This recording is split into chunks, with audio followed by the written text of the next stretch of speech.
Hey guys, it's Adam. Welcome back to the playground. So I decided today I was going to take the Arrma out and beat it on it a little bit. So I threw together a quick ramp out of some scraps in the garage and took it out to see how well it would hold up, see if there was any durability issues. So it ran really well. If you're not interested in the running video, you can skip forward to about 2 minutes and 45-ish seconds and we can talk about what actually went wrong. Check out the running video and then we'll get into what happened.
So I took the granite out, and it is a little bit warmer today than it was last time we went out.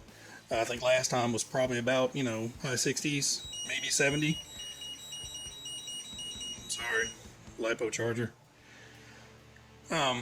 So today it's about 84. So yeah, it's warmer, but it's not 105.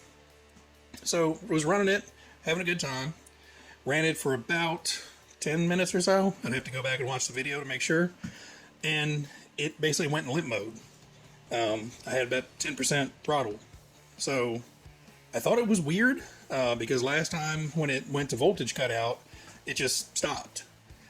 This time it was basically limping. So my immediate thought was, is this thermal or is this low cutoff?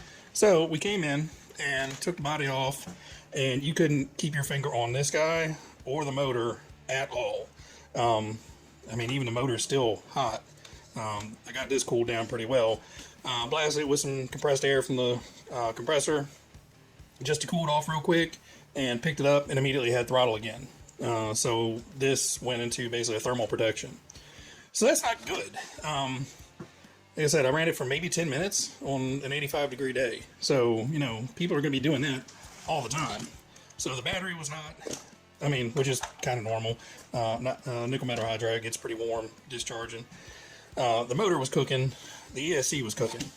So I'm thinking we're going to have to go old school and, vent the windshield and, possibly even the rear window just to try to get some more airflow inside this guy.